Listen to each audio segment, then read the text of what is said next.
all of the apartment scenes, those are really the only times that we see the Brent character. But there's a real arc there between the first time she meets him, because he's her brother's roommate, and then the last time she sees him. And so we shot all of those in pretty much a single day and into a night in one set.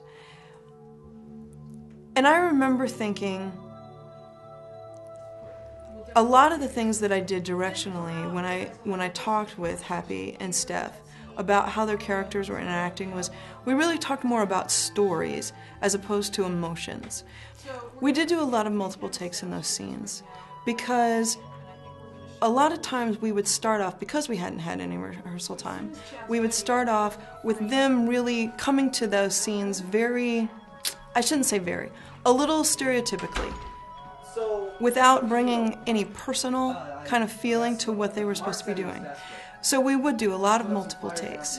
And I wanted to tone down the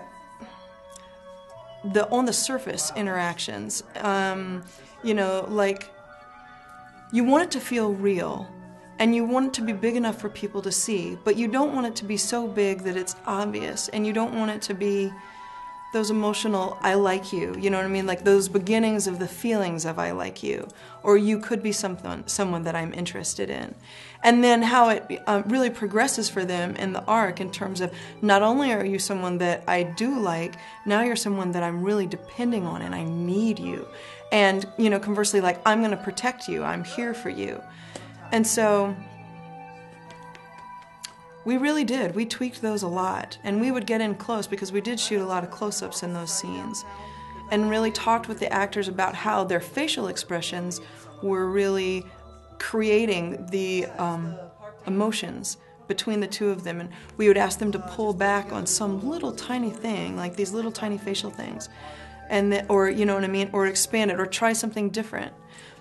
But I will say that I think that makes it sound like, you know, I was really sculpting it out of them, like they didn't really know what they were doing and I was creating it.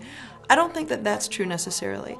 I think ultimately the more takes that we did, the more real they were able to become, which doesn't seem like it would make sense. You know, my feeling has often been with film, like you get one of the realest takes first, but I don't think that's always the way. And I remember reading Stanley Kubrick did like hundreds of takes with Jack Nicholson when they were shooting The Shining.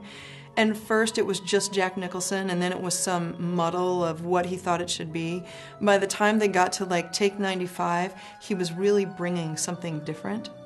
And I also think that that's why casting those actors and bringing in people that are really committed about that acting process made the difference, because you can't ask your friends to do 90 takes. You know, they're hating that. But with those guys, they were willing to dig deeper and deeper every time we did another take to find something that felt more real to me watching it on camera and between the two of them. I want you to really focus on him once you realize that he is more than just some random guy. He's Mark's only roommate, you know what I mean? He's seen him. He kind of knows what's going on, and Deb probably thinks he's, you know, kind of cute.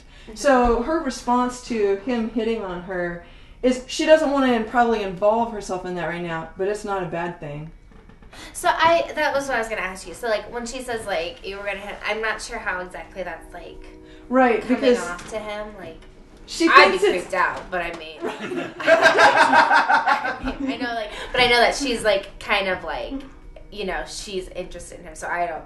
No one's ever said that to me, so I guess I really don't know how to react to that.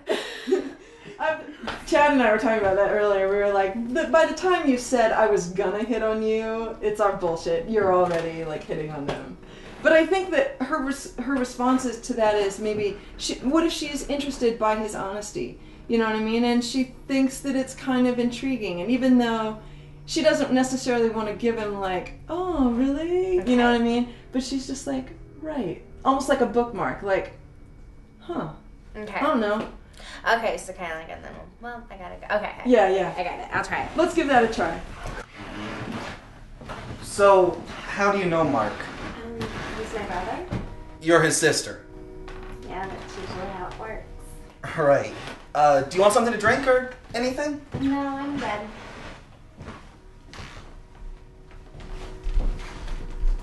So, how long have you been Mark's roommate? I moved in yesterday, actually. His other two roommates bailed on the rent, so I kind of got lucky. Chad and Steve bailed? I guess so. Mark said he was desperate. I put up some flyers down at Metal Art, looking for a place, and well, that's how he found me. Do you know if he's still sick? That's kind of random. I'm sorry, it's just a friend of mine is sick in the hospital, and I mean, I know it sounds weird, it's just I'm kind of worried that he might be sick with the same thing. Sick with what? Some sort of flu. Well, judging by how I came in after the bars closed last night and left before the sun was up, I'm gonna say he's probably fine. Okay. So, yeah, I invited you in here to hit on you, and now that I know you're Mark's sister, I'm feeling kind of awkward. You're gonna hit on me? I was gonna, but not now. Well, can you just have him call me when you see him next? Sure. Okay, thanks.